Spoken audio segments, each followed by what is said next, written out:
Halo, assalamualaikum semua. Halo, Waalaikumsalam, Kak. suara saya terdengar ya? Waalaikumsalam, Kak. Iya. Selamat malam semua. Gimana keadaannya, sehat? Oke, saya izin share screen ya teman-teman ya. Oke.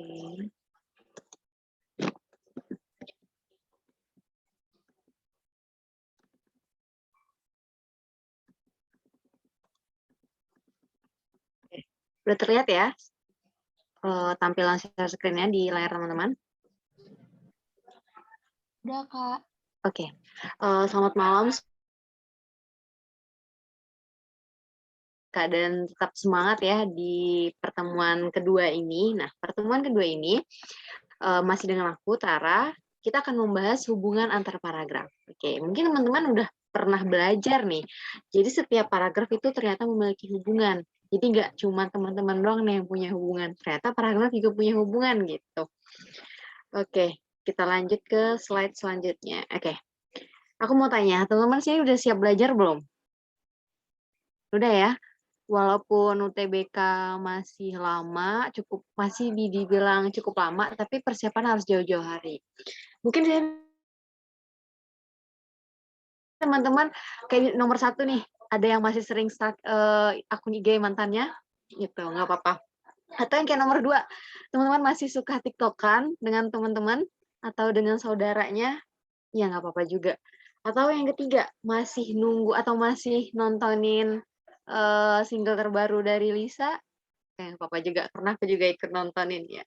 Atau yang keempat, lebih asik ngedrakor daripada belajar.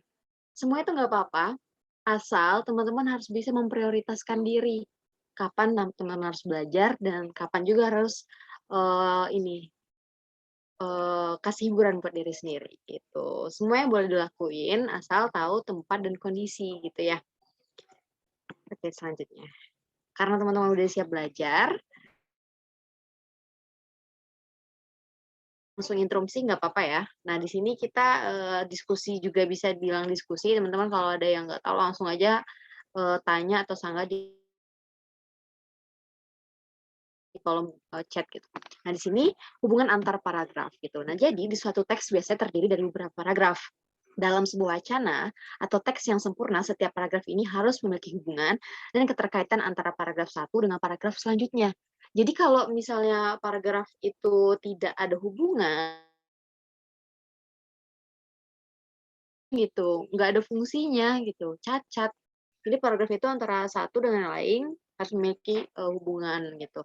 Jadi kalau teman-teman nulis pun, misalnya nulis pertama, nulis pendahuluannya, mungkin selanjutnya adalah isinya, nah yang selanjutnya mungkin penutupnya itu tadi ada kesinambungan gitu ya. Sampai sini ngerti? Halo? Ngerti, Kak.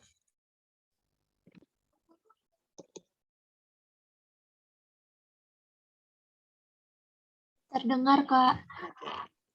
Lanjut ya. Nah, di sini teman-teman harus bisa ada caranya gitu, langkah menentukan hubungan. Agak agak ambigu gitu ya, menentukan hubungan gitu. Nah, di sini menentukan hubungannya adalah yang pertama tentukan ide pokok. Nah, ide pokok kan udah kita pelajari ya kemarin, gimana cara menentukan ide pokok. Terus hubungannya. Nah, di sini aku ada kasih tips ataupun ciri sebuah kata hubung dalam paragraf.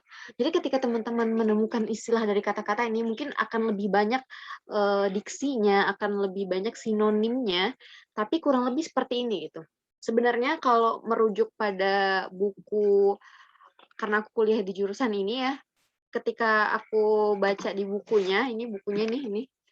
Nah, itu ada kurang lebih 12 macam ciri kata hubung itu. Nah, tapi yang sering muncul di pembelajaran UTBK ataupun soal-soal tes kayak gini, itu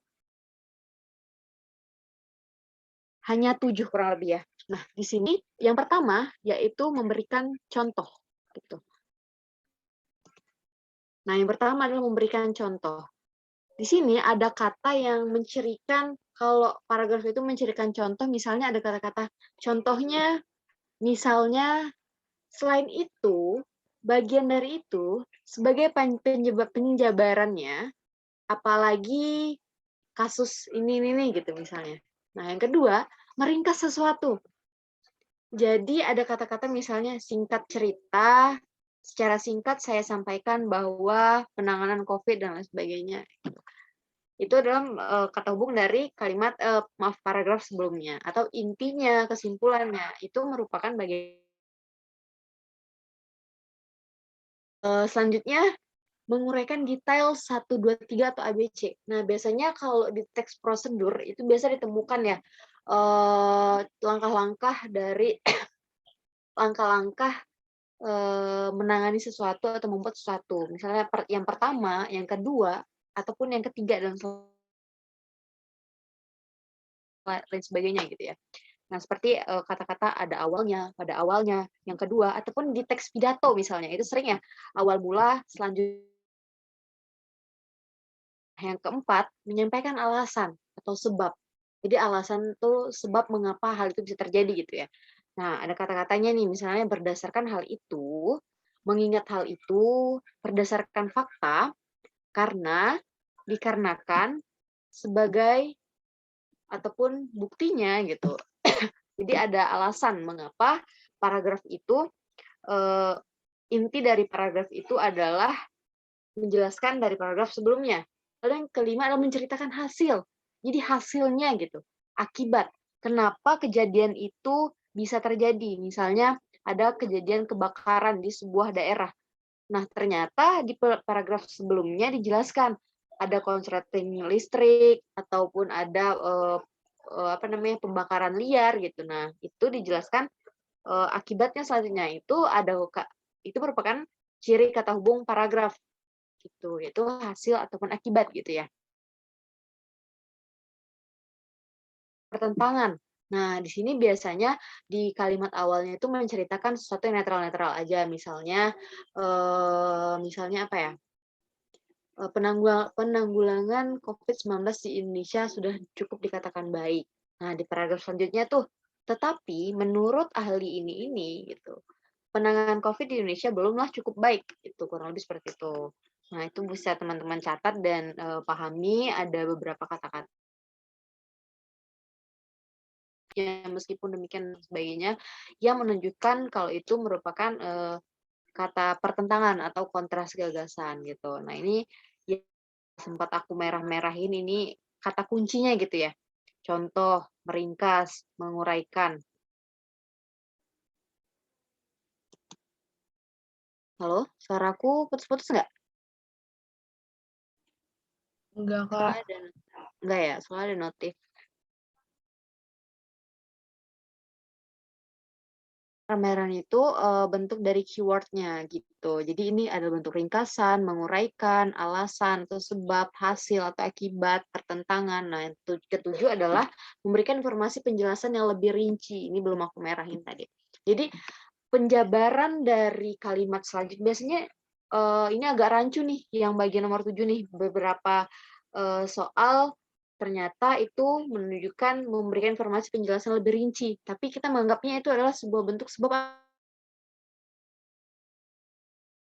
Di sini memberikan informasi penjelasan lebih rinci, biasanya di suatu teks itu dijelaskan misalnya tentang Indonesia sudah 50% vaksinasi.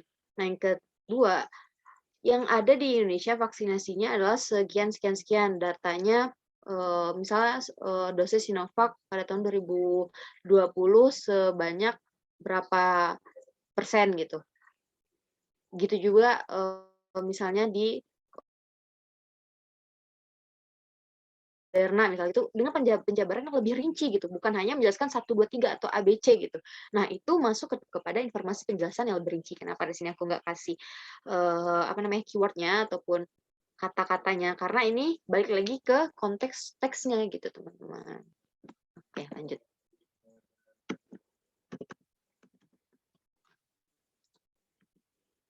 Oke, kita cek ombak dulu. Sejauh ini ada yang mau ditanyain nggak? Ada yang belum ngerti dari penjabaran 7 poin tadi? Kita berapa orang nih? Halo? Udah ngerti ya? Udah ngerti belum? Oke, sepertinya sudah mengerti. Baiklah, jika sudah mengerti, ini ada soal. Contoh dulu ya, saya kasih contoh. Waktu buat baca ini 1 menit. Oke, dimulai dari sekarang.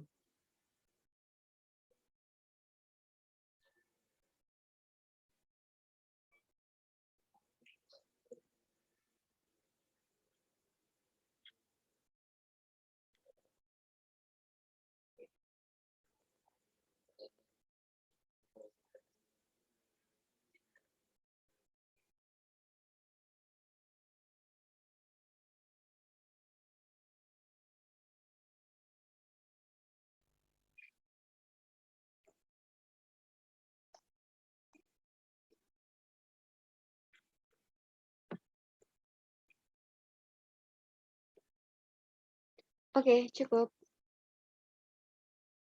Oke. Sambil review materi seminggu lalu, kita harus menentukan apa yang pertama?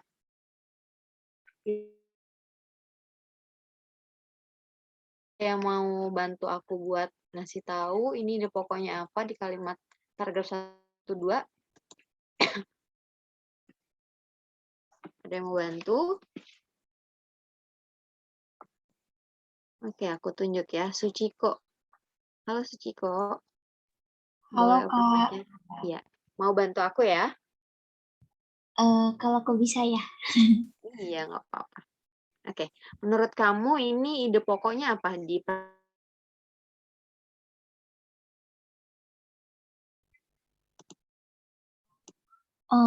Mungkin di kalimat yang pertama, Menteri Kesehatan Budi Gunadi Sadikin menyebut penanganan pandemi virus corona menunjukkan perbaikan. Iya, betul. Terus yang di paragraf keduanya?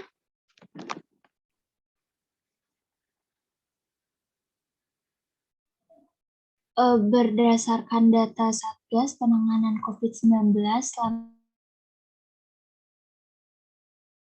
masyarakat atau PPKM terakhir, kasus konfirmasi terus mengalami penurunan. Ya, benar. Kenapa yang paragraf kedua nggak masuk di kalimat intinya? Kenapa nggak yang di akhir kalimat? Yang saat ini Indonesia bla bla bla.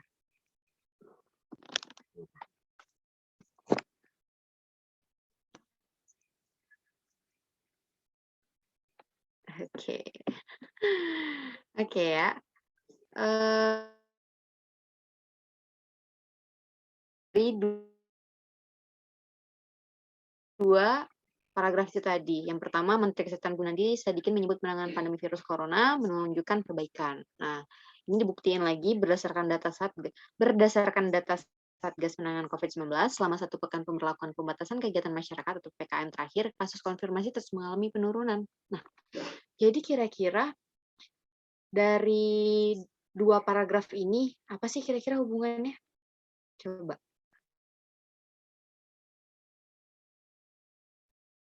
Aku mau pengen tahu itu. Teman-teman gimana? Coba Ade Hasna gimana?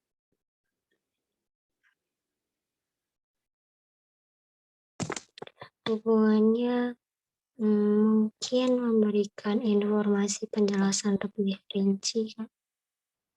Kenapa tuh gitu? Karena di paragraf pertama kan virus COVID-19 ini menunjukkan perbaikan. Terus di paragraf keduanya dia juga menjelaskan tentang PPKM yang termasuk dari bagian dari penanganan COVID-19. Oke, jawaban dari Ade ini menjelaskan sesuatu yang lebih rinci gitu ya?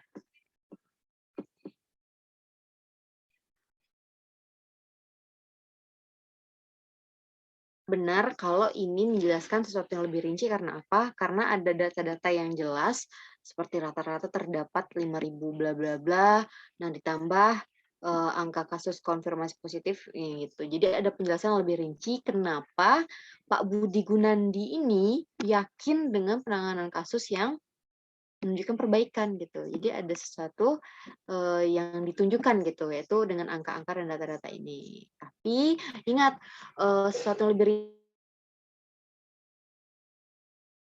bisa jadi dengan penjabaran ahli ataupun penyampaian para ahli gitu juga ya. Dan juga ini bisa kalau misalnya mungkin ada apa ya bentuk eh, kata penegasan lagi, ini bisa masuk ke kalimat sebab gitu. Nah, tapi di sini yang lebih ditonjoli adalah angkanya ya, karena di sini ada kata berdasarkan data. Itu kan kalau kata yang nih menguraikan sebab itu adalah nggak dijelaskan apa namanya sebab-sebabnya lebih lanjut gitu. Misalnya karena masyarakatnya vaksin dengan angka misalnya masyarakatnya vaksin secara rutin ataupun misalnya protokol kesehatannya dijaga gitu. Yang lebih menunjukkan sebab-sebab dan alasan-alasan yang biasanya memang lebih ke opini gitu ya, ke pendapat. Oke. Terima kasih ya Ade sama Sushiko. Teman ada yang Iya, masih Kak. bingung nggak? Nih, sama penjelasannya. Ada yang masih mau ditanyain nggak? Enggak ya? Oke, mari kita eksekusi, mari kita latihan. Oke, di sini aku ada 5 soal kayak minggu kemarin. Nah, setiap soal dikerjakan dalam waktu 75 detik. Nanti aku atur timernya. Jika lebih dari 75 detik, salin dia. Istilah bahasa Indonesianya adalah salin dia. Salin dia akan berpindah ke soal berikutnya. Nah, jawaban dan pembahasan akan dibahas langsung setelah 5 soal sudah dikerjakan. Oke. Nah, yang terakhir, dilarang keras untuk tidak percaya diri. Oke. Yakin dan percaya sama jawaban teman-teman dan jangan banyak cap-cip-cup gitu ya. Jangan banyak pilih gitu. Oke, semangat. Oke, aku mau atur timer dulu.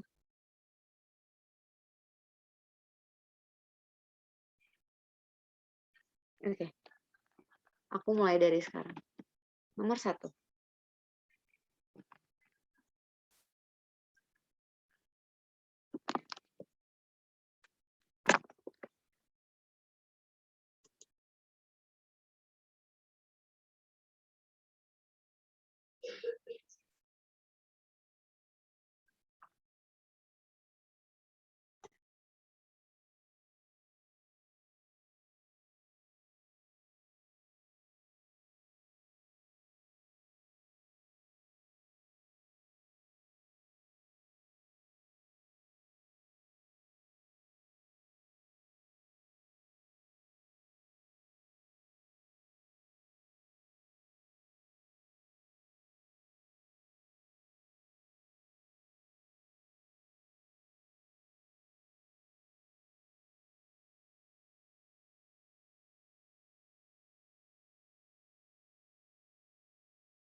Soal berikutnya.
Nomor 3.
Nomor 4.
Terakhir.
Oke, selesai.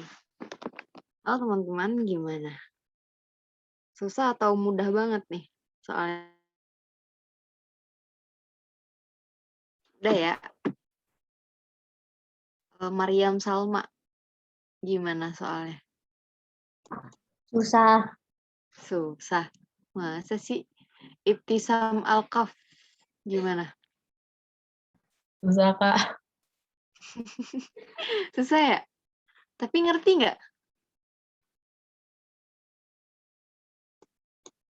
Oh, coba deh. Haikal Alfi, gimana soalnya?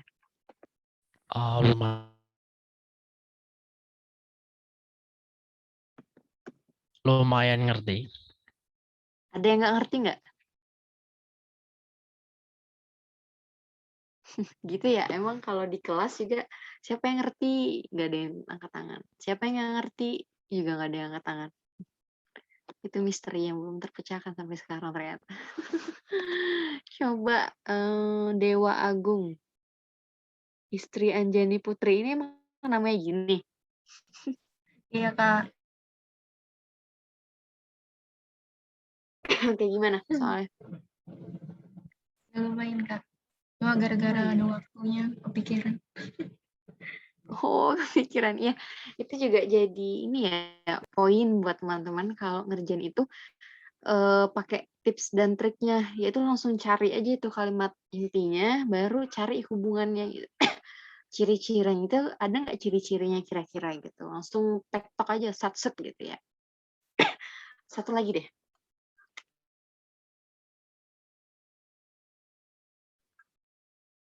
Susah. Susah ya. Dari 1 sampai 10 susahnya tuh berapa gitu? 8 kayaknya. Ini 8 tinggi juga ya. Satu lagi deh. Siapa nih? Prasetya Aldi. Lumayan susah, Kak. Dan kekejar waktu juga. Oh, kejar waktu. Kenapa mau dikejar waktu? Juga lagi mikir Oh, jawabannya udah pindah gitu, Kak. oh gitu. Oke, satu lagi deh. Laurencia. Halo Laurencia, Iya, gimana? lumayan. Setelah belajar kata hubung paragraf, jadi pikiran hubungan nggak?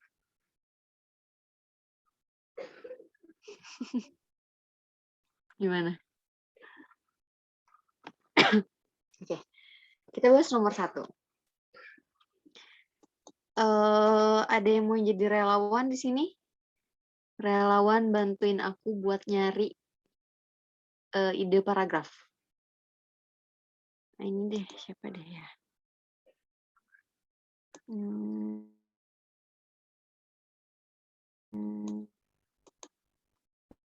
Mariam Salma deh. Coba Mariam, bantuin aku buat nyari ide pokoknya ini apa. Terus langsung jawabannya.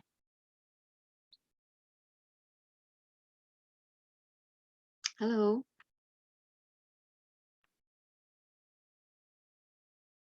Mariam? Iya. Fatimah Zahra deh. Coba, ini ide pokoknya apa? Yang paragraf pertama itu, Bowo merupakan anak yang pintar.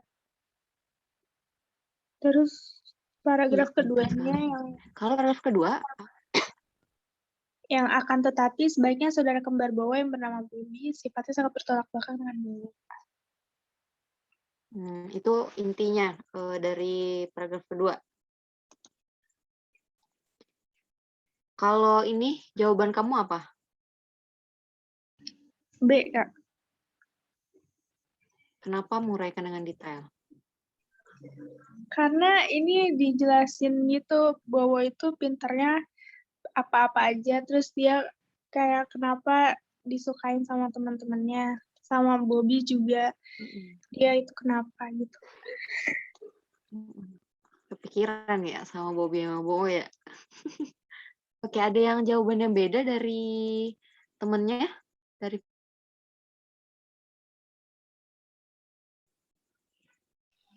Kalau aku pertentangan, Kak. Yang C, sanggahan atau pertentangan. Oke, kenapa pertentangan?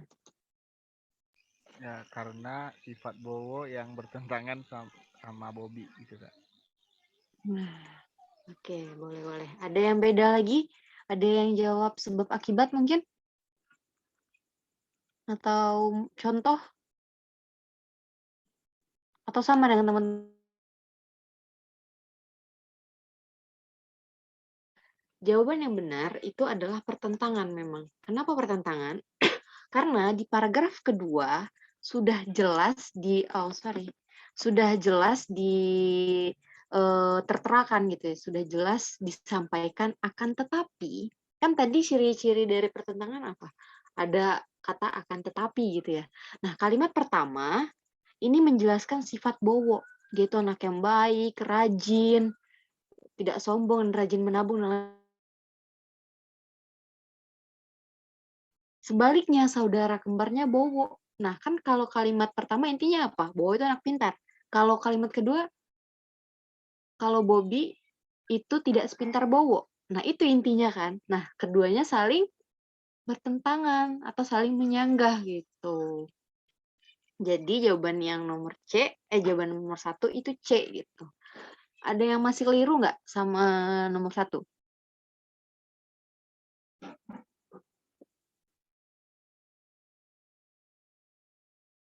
Ada yang masih keliru? Kita lanjut ya. Lanjut, Kak. Oke. Nomor 2. Coba Ibtisam Alkaf. Kasih aku ininya dong. Kalimat intinya apa sih ini? Gitu. Dari 2 paragraf ini.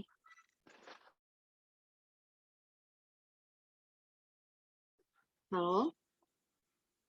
Kalau aku jadi yang sebuah studi menunjukkan bahwa anak yang dibiasakan mendengarkan cerita sejak dini dan dikenalkan dan biasa membaca.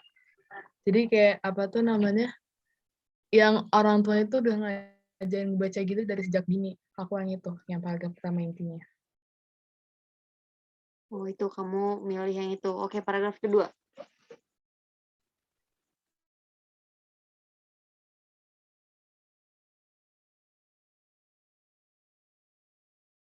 Kalau paragraf kedua aku yang kalimat terakhir sih. Kenapa tuh? Yang semakin banyak membaca untuk anak, semakin Anda semakin banyak Anda baca untuk anak Anda, semakin Anda membantu neuron daerah ini akan tumbuh yang menguntungkan anak di masa depan dalam hal kebiasaan baca. Oke. Dari kalimat yang kamu udah coba dapat, ininya apa? Hubungan antar paragrafnya.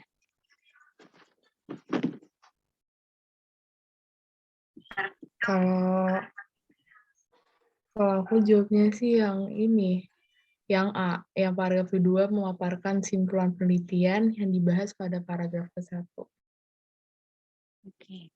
Simpulan. Kenapa itu menjadi sebuah simpulan menurut kamu? Apakah di sini ada sebuah bentuk penegasan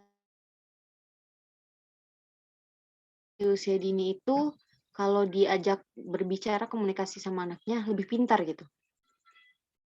Kenapa? Nggak tahu sih, saya kan kalau misalnya menurut aku tuh kan kalau misalnya di paragraf 1 kayak apa tuh namanya yang anak-anaknya tuh dibiasakan mendengarkan dari dini kayak diajar orang tuanya. Terus kalau misalnya di paragraf 2 tuh kayak dikasih tahu gitu kalau misalnya apa tuh namanya yang ini nih aku bacain tuh terakhirnya. Jadi kayak Semakin banyak nyambung anak gitu. membaca itu. Oke. Iya. Iya, iya. Bisa. Masuk akal. Oke, aku mau nanya lagi deh yang lain. Adakah yang berbeda jawabannya dari temannya? Coba aku mau nanya siapa ya? Laurencia coba.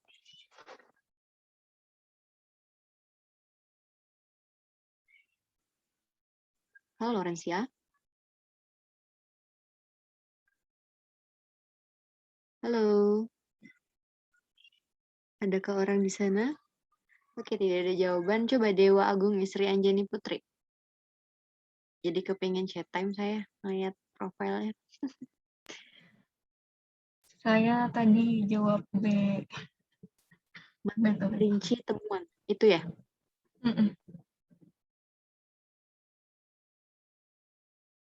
Dari yang kalimat terakhir paragraf pertama, para peneliti melihat bahwa ketika anak-anak sedang mendengarkan orang tua bercerita, jumlah daerah di bagian kiri otak menjadi lebih aktif. baru di paragraf keduanya ini adalah daerah. Berarti kayak menjelaskan bagian otak kiri. Ini mungkin penelitian ini. Merinci temuan penelitian. Oke. Oke. Haikal Alfi deh satu lagi. Kamu jawab apa? Aku sama yang B. B. Jawabannya B. Iya, Oke, jawabannya B. kenapa? Karena kan kalau kesimpulan itu kayak gak ada kata-kata singkatnya kesimpulan kayak yang dijelasin tadi. Tapi kalau menurutku lebih ke merinci temuan penelitian soalnya yang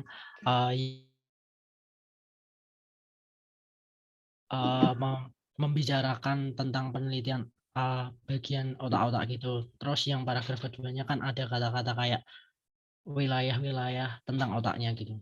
Menurutku sih. Iya. Ya. Oke. Jawaban teman-teman sudah mulai masuk ke critical thinking gitu ya. Jadi teman-teman berpikir nih, kenapa teman-teman milih ini. Jadi ketika aku nanya, kenapa teman-teman jawabnya B atau C gitu. Teman-teman ternyata bisa nih. Jawabannya itu B memang. Merinci temuan penelitian yang dibahas pada paragraf ke-1. Kenapa? Coba kita pakai yang A. Paragraf kedua memaparkan simpulan penelitian yang dibahas pada paragraf ke-1. Penelitian di paragraf pertama belum ada muncul penelitian dari peneliti gitu. Belum ada, baru intro aja gitu ya. Para peneliti melihat bahwa peneliti siapa dan apa yang diteliti gitu. Kita pakai itu, sedangkan paragraf kedua baru muncul siapa yang meneliti dan apa bentuk penelitiannya gitu ya. Nah, yang kedua itu jawabannya tadi ya. Itu ada bentuk rinci, jadi ibarat tuh kalau di teori piramid itu semakin ke atas gitu. Piramid kebalik ya, semakin ke bawah gitu. Awalnya itu intro ataupun masih umum dan ke bawahnya semakin khusus gitu. Udah muncul siapa yang meneliti dan apa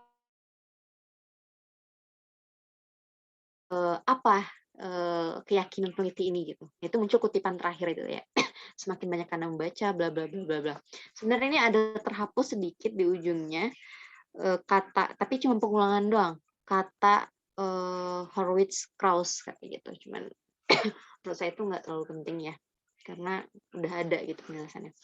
Yang C, paragraf kedua memaparkan perbedaan perilaku yang dibahas pada paragraf ke-1. Ini sama saja halnya dengan pertentangan. Cuma beda diksi tadi ya. Kita harus benar-benar ngelihat diksi atau sinonim. Di sini nggak ada perbedaan pertentangan. Di sini melanjutkan opini dari paragraf ke-1 gitu. Yang D, paragraf ke-1 memaparkan simpulan penelitian terhadap balita yang diuraikan pada paragraf kedua. Nah,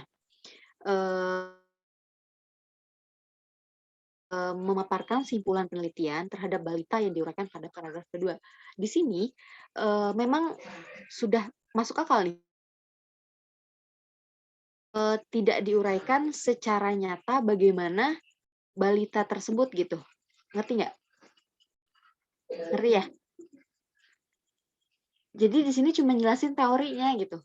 Penelitiannya apa, tapi dalam bentuk contoh balitanya itu belum ada gitu. Nah, yang terakhir, paragraf ke-1 memaparkan hasil penelitian yang diuraikan pada paragraf kedua. Cuman dibolak-balik aja, mau paragraf 1 memaparkan hasil penelitian. Ya. Jadi ngerti ya? Gimana? Paham nggak? Adi Hasna, gimana, paham nggak? Paham, Kak. Kenapa itu jawabannya yang B? Merincikan hasil penelitian. Ya, karena di paragraf pertama kan dia menjelaskan intinya para peneliti melihat bahwa ini itu masih kayak pendahuluan aja. Terus di paragraf 2 temuan peneliti yang dibahas paragraf pertama. Oke, good. Selanjutnya yang ketiga. Aku minta tolong siapa ya? Prasetya Aldi deh buat nyampein intinya dari teks ini. Sorry. Kan di sini soal nomor 3, dia diminta hubungan isi antar paragraf. Ketika teman-teman dapat soal, langsung baca soalnya, lalu turutin apa permintaannya, yaitu diminta paragraf kedua dan ketiga. Jadi nggak usah baca lagi paragraf ke-1 kalau terlalu panjang. Cuma kalau dikit, itu bolehlah baca secara cepat gitu ya. Oke. Prasetya Aldi itu apa tuh? Inti dari 2 dan 3 itu.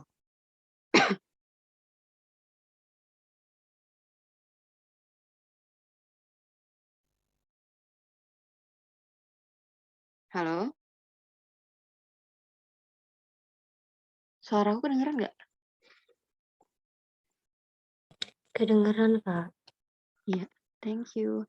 Prasetya Aldi, nih gimana nih menurut kamu nomor 3 itu apa ya jawabannya ya? Oke, sepertinya orangnya tidak ada. Atau dia sedang merajut hubungan? Siapa ya?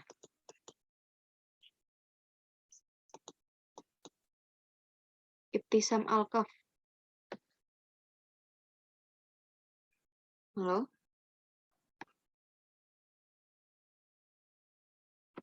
Kalau nggak Suciko deh.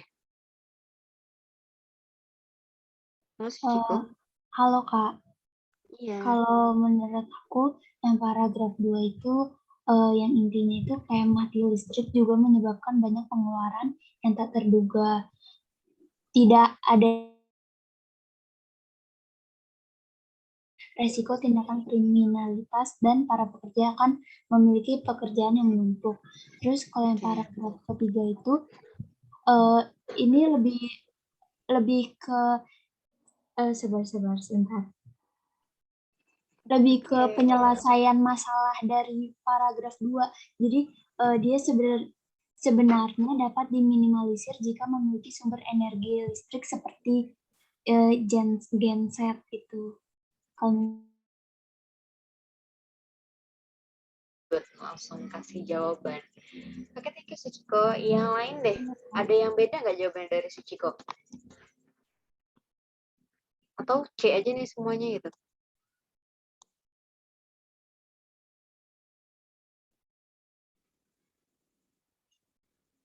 Halo?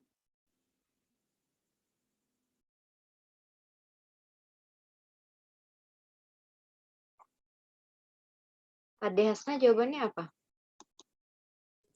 Aku C juga, Kak. Oh, C juga. Kalau Mariam Salma? C, Kak. C, pintar. Oke, benar. Teman-teman, jawabannya ini memang C. Yaitu paragraf ketiga memaparkan penyelesaian masalah dari paragraf kedua. Nah, paragraf pertama, ini kita tahu ya, inti paragrafnya itu di kalimat pertama, listrik merupakan kebutuhan primer bagi manusia gitu. Nah, jadi penjelasan umum sangat dibutuhkan, urgent gitu ya di tengah masyarakat. Tetapi di paragraf kedua dijelaskan dampak pemadaman listrik, dijabarkanlah nih bentuk kalimat penjelasnya apa gitu. Bentuk pemadaman listrik. Jadi ini adalah sebab gitu di paragraf kedua. Kenapa? Ini adalah akibat jika pemadaman listrik itu terjadi. Nah, yang ketiga, tapi sebenarnya ada solusinya loh kalau listrik ini ataupun dengan memiliki genset dan lain sebagainya. Nah, jadi kalau kita lihat di jawaban A, paragraf ketiga merupakan simpulan penelitian dibahas pada paragraf kedua. Enggak. Karena kan kita tahu ya, kalau paragraf ketiga itu adalah solusi. Karena di sini ada kata-kata tersebut sebenarnya dapat diminimalisir. Sebenarnya dapat gitu. Sebenarnya, oh berarti ada faktanya loh gitu. Berarti itu bukan simpulan gitu. Nggak ada penegasannya juga gitu. Kalau ini bentuknya simpulan. Nah, yang kedua, paragraf kedua merupakan perbedaan penyebab yang dibahas pada paragraf ke-1. Nggak masuk. Terlalu membingungkan gitu. Perbedaan penyebab itu apa gitu. Mungkin bisa jadi kalau di maksud dari B ini adalah penjabaran contoh itu teman-teman yang A, B, C atau 1, 2, 3 gitu. Misalnya nih listrik padam. Nah, yang paragraf kedua dijelaskan penyebab pertamanya apa, penyebab ketiganya apa. Kalau memang kayak gitu dan itu lebih masuk akal, itu mungkin bisa jadi masuk ke B gitu. Nah, yang C memaparkan penyelesaian masalah. Nah, itu yang kita udah jelasin ya. Memang paragraf ketiga menyampaikan alasan kenapa sebenarnya bisa dilakukan, bisa dibasmi pemadaman listrik ini, dikasih solusi gitu. Yang D, paragraf kedua merupakan fakta-fakta yang dipaparkan pada paragraf ketiga. Enggak ada fakta yang gimana-gimana yang disampaikan. Misalnya ada data-data yang disampaikan atau misalnya bentuk penelitian, enggak ada gitu ya. Paragraf yang E, paragraf ketiga memerinci temuan yang dibahas pada paragraf kedua. Enggak ada bentuk perincian data-data tadi atau pendapat ahli gitu ya. Nah, jadi yang nomor 3 jawabannya adalah C. Oke. Udah ngerti ya, tapi ya cara menyampaikan soal ini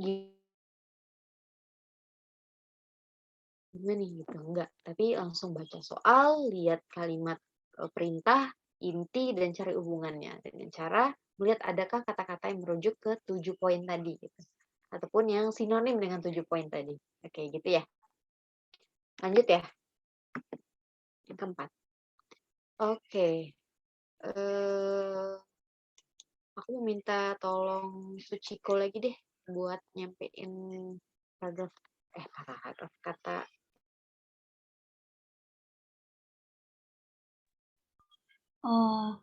Kalau aku yang paragraf pertama itu kan jumlah penindakan kasus korupsi yang dicatat Komisi Pemberantasan Korupsi pada tahun 2018 mengalami penurunan.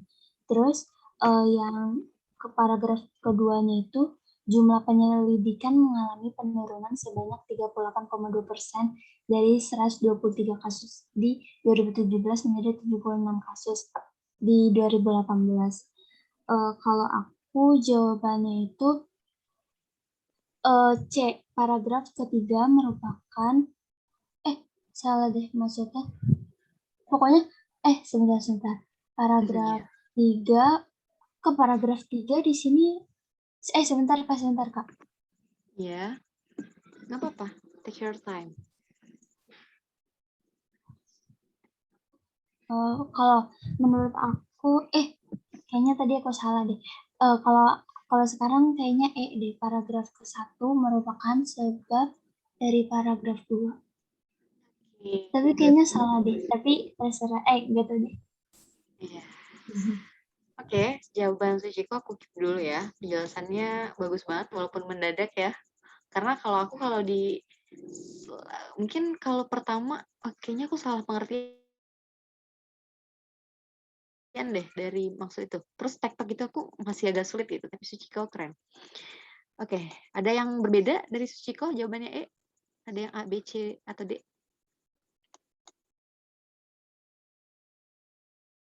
Ibtisam Alkaf apa?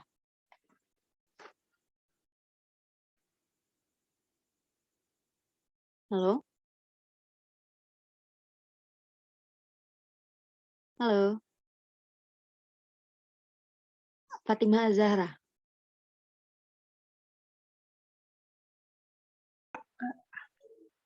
Kenapa A? Karena menurut aku yang paragraf pertama itu kayak sebabnya gitu kan, jumlah penyidikan penuntutan ikrar itu kan kayak mengalami penurunan, penindakan korupsi itu kan mengalami penurunan. Nah yang kedua itu tuh kayak dijelasin gitu akibat dari penurunan ini tuh apa gitu. Tapi nggak tahu juga. Oke.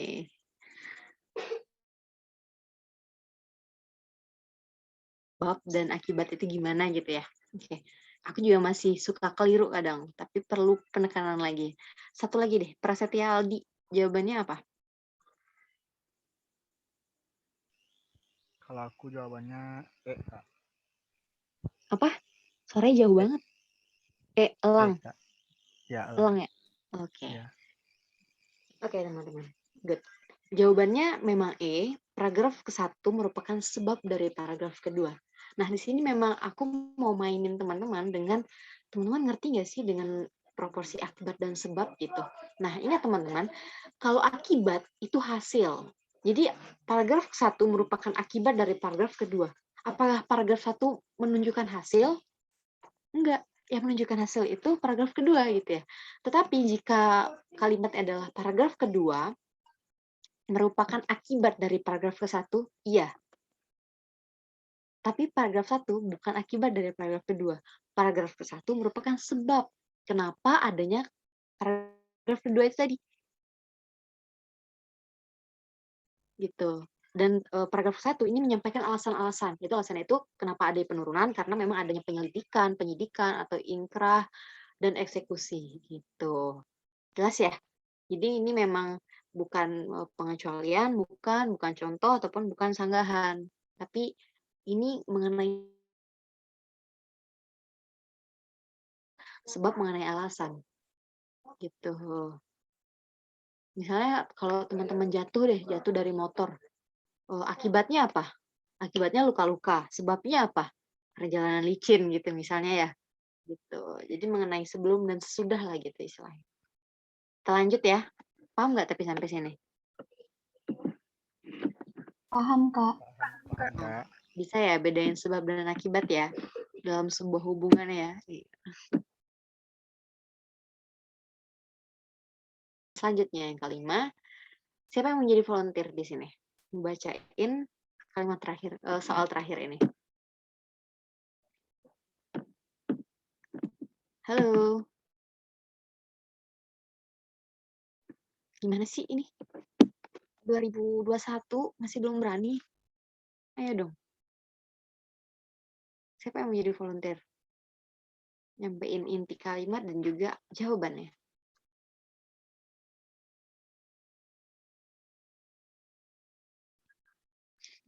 Ya Kak, kalau di paragraf pertama dia kan ide pokoknya FDA atau Badan Pengawas Obat dan Makanan Amerika Serikat memutuskan ratusan suplemen over the counter dicampur dengan obat yang tidak disetujui.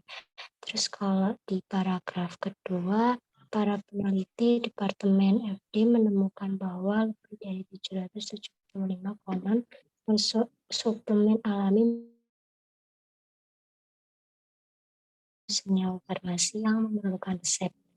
Terus hubungannya kalau menurut aku paragraf kedua menjabarkan penjelasan yang lebih rinci mengenai data dan angka penyebaran suplemen.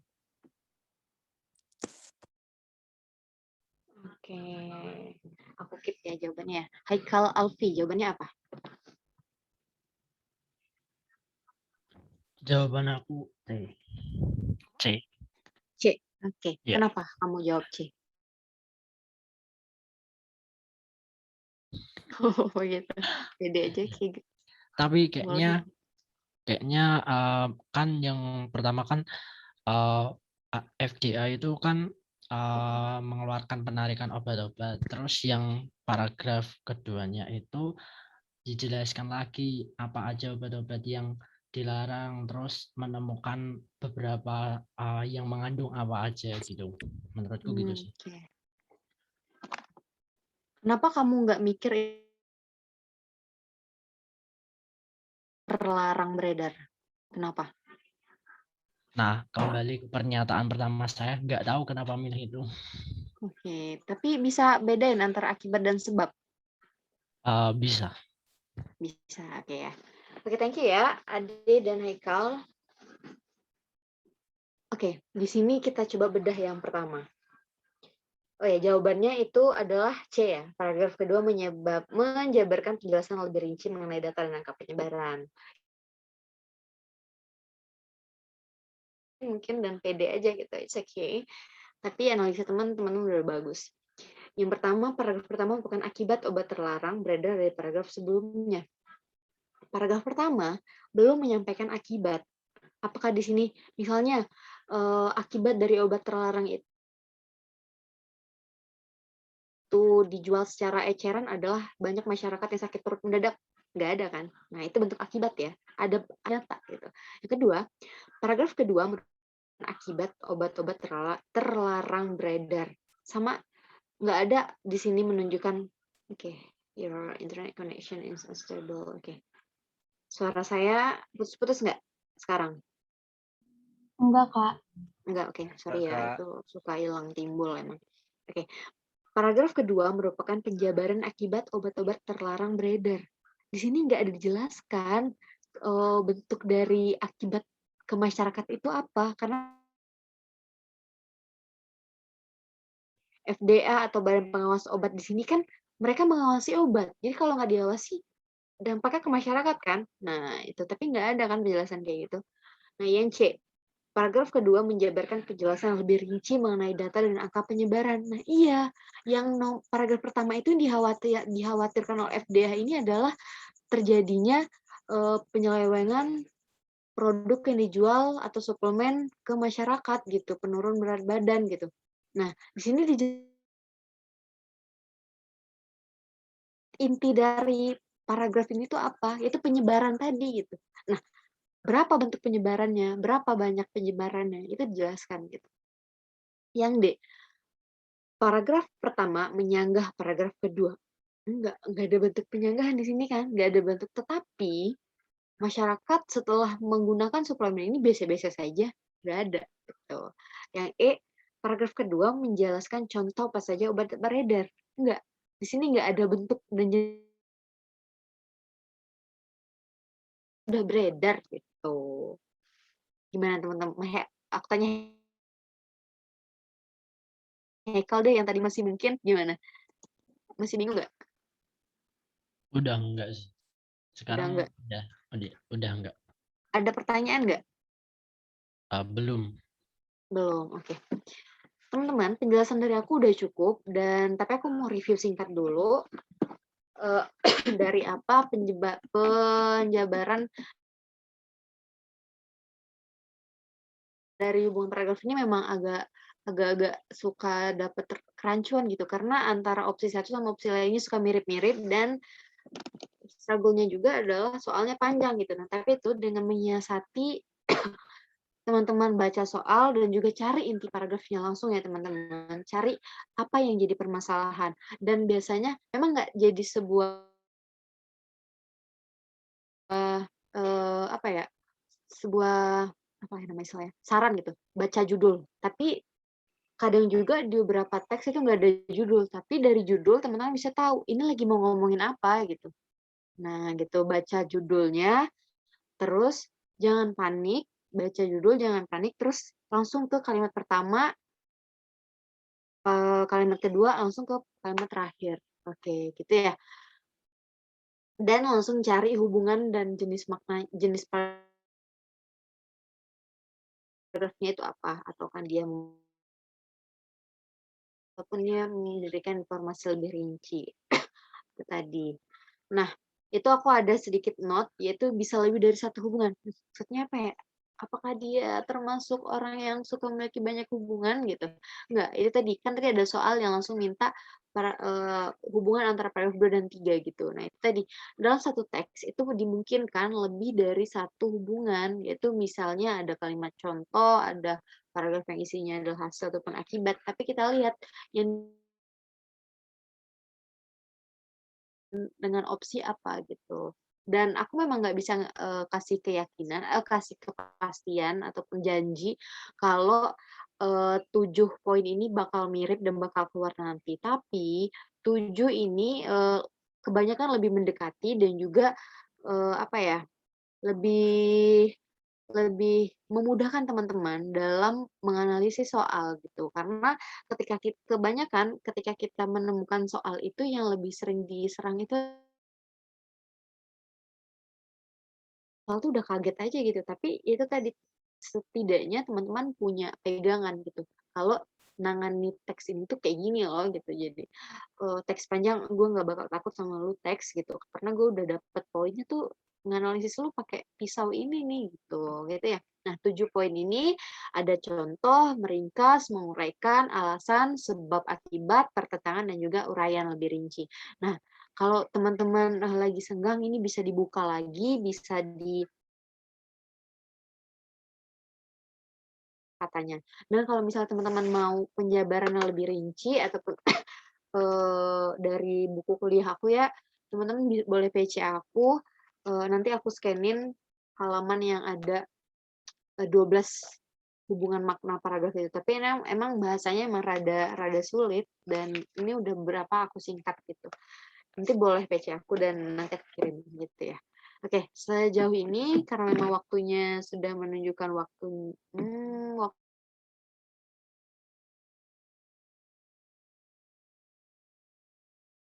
kan gitu, ataukah adakah menjadi keluh kesah teman-teman aku tuh nggak bisa Kak Japri itu kayak gimana, ataupun ada contoh soal gitu ya teman-teman boleh diskusikan juga, ada nggak?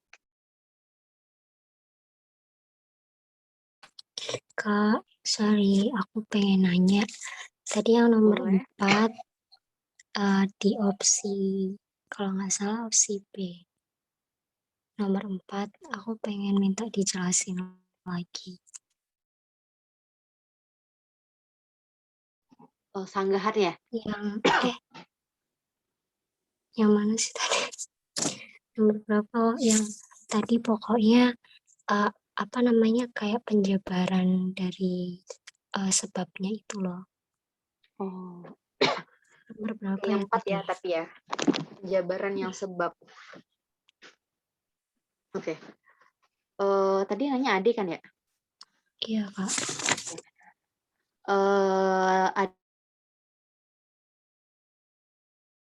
Tahu tadi ya langsung lihat soal sama kalimat inti. Nah, perbedaannya antara sebab dan akibat itu sebab itu menyampaikan ini alasan kenapa alasan KPK di sini kasusnya menyusut. Alasannya kenapa? Karena banyak penyelidikan kan. Nah, akibatnya apa? Akibatnya kasus turun. Alasannya karena banyak penyelidikan. Yang kedua, akibatnya kasus turun. Nah, misalnya juga contohnya deh. Misalnya Ade dapat ranking 1. Alasannya apa? Alasannya karena rajin belajar. Akibatnya nilainya bagus. Hasilnya ranking 1. Gitu. Jadi penjelasan akibat dan sebab itu juga yang kayak aku kasih contoh tadi. Kayak kalau alasan sebab itu ada kata berdasarkan hal itu, mengingat hal itu, berdasarkan fakta gitu. Ada alasannya. Kan faktanya tadi kalau KPK sudah banyak melakukan penyelidikan gitu. Akibatnya itu hasilnya. Dengan demikian, berdasarkan fakta KPK sering melakukan penyelidikan, hasilnya dengan demikian hasilnya adalah banyak koruptor yang Berarti kalau misalnya sebabnya nggak cuma satu aja Kak, misalnya ada 2 atau 3, berarti nanti dijabarinya satu-satu gitu. boleh. Tapi biasanya maksudnya penjabaran satu-satu itu ini di paragraf keduanya dikasih tahu gitu ya, akibat dari sebab satu apa gitu, atau secara umum aja gitu? Kayak yang nomor apa ya tadi yang itu menjelaskan tentang sebab ya. Terus yang ini yang perbedaan penyebab. Aduh, Oh, perbedaan penyebab. Oke. Aku pikir contohnya dulu. Oke. Nah, misalnya nih di paragraf 1 kan umum nih listrik dikasih tahu kenapa pentingnya listrik karena memang listrik adalah kebutuhan primer dampak. Nah, itu udah dikasih spoiler ya tuh, dampak kalau listrik ini mati gitu, padam gitu. Nah, yang B, paragraf kedua merupakan perbedaan penyebab yang dibahas pada paragraf ke-1.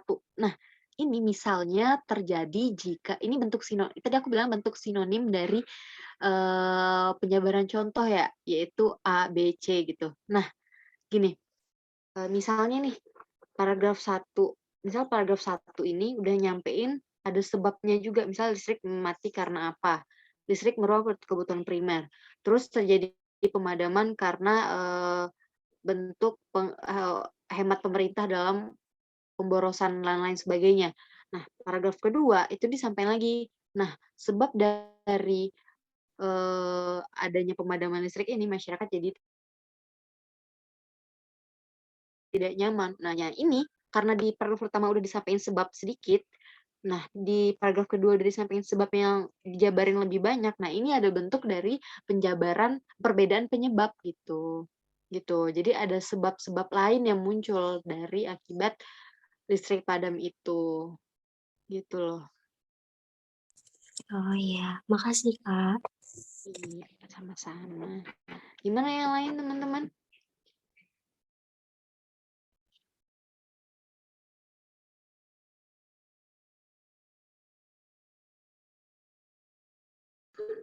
Udah cukup ya? Aku mau dong satu yang ngasih ini penyampaian ngerti kok Kak gitu. Karena apa gitu. Ada nggak yang mau ngomong?